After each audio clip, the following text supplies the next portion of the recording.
You're listening to the Cyberwire Network, powered by N2K.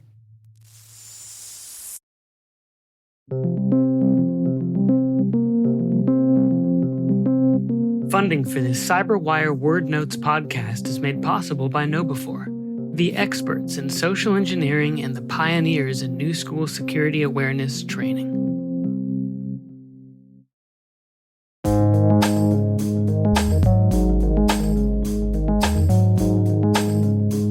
The word is spearphishing. Spelled spear for a specific target and phishing for the act of compromising victims.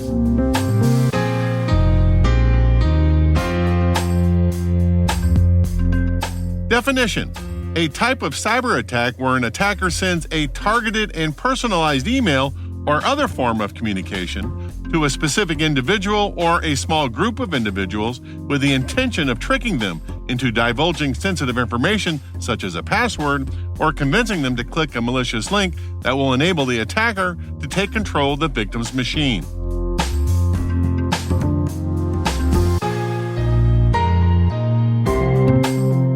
Example sentence: Kevin, the fry chef in the company cafeteria, became a victim to a spearphishing attack when he received an email that appeared to be from his boss requesting login credentials to the electronic cash register.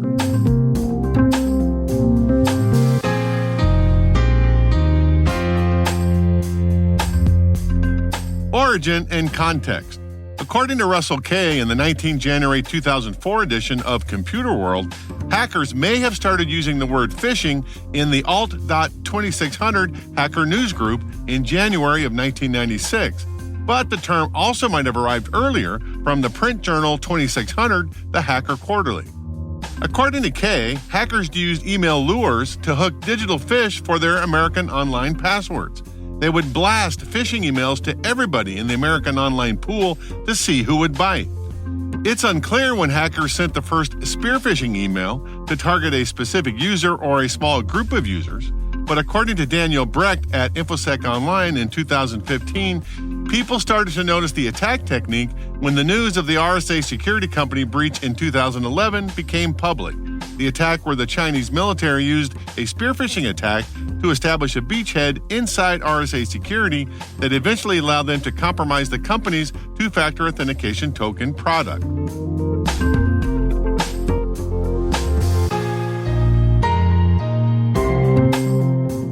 Nerd reference. In 2013, the McKinsey Institute asked Tim Richardson, a University of Toronto management professor, about the difference between phishing and spearphishing. So most people have heard of phishing, spelled P-H-I-S-H-I-N-G.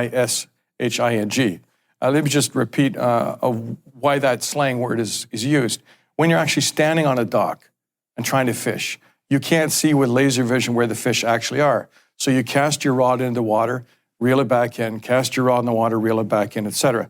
So that's why it's a slang word used to describe a situation where you send out spam email to thousands of people saying, "Dear XX Bank customer, please log into here because of a threat, etc., etc."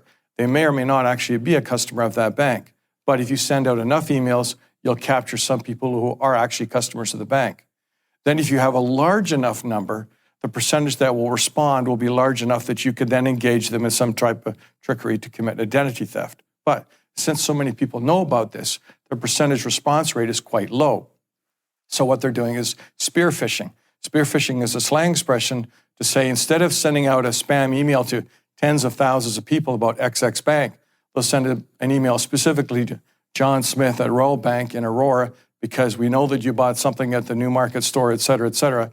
And then please be aware of this opportunity. So log into the website before 5 o'clock today to check something. So those type of attacks are very successful because when the people do receive that email, they say, well, this couldn't be a scam. It actually has my real name. It has something that I actually know I did. And there's a much higher response rate. At the same time, these attacks are being done by people in a very select way. They can't contact tens of thousands and try to do follow-up. They just contact a few people, and then they work the situation. And these are with people that they get profile information about through social media. They find out some purchase that they did because they boast about it on Facebook or some other thing that they tweeted, or they have a YouTube video talking about it. So the response rate is much, much higher. And they do this with high net worth individuals in order to be able to make a lot of money, because it's easier to rob rich people than poor people.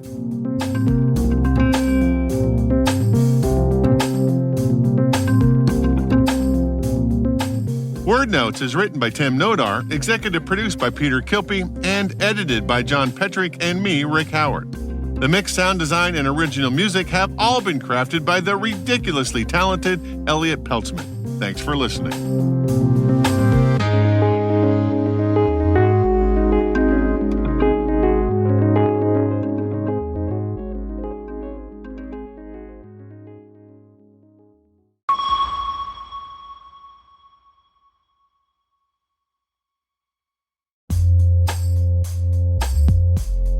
Thanks to our sponsor KnowBe4 for making this episode of Word Notes possible.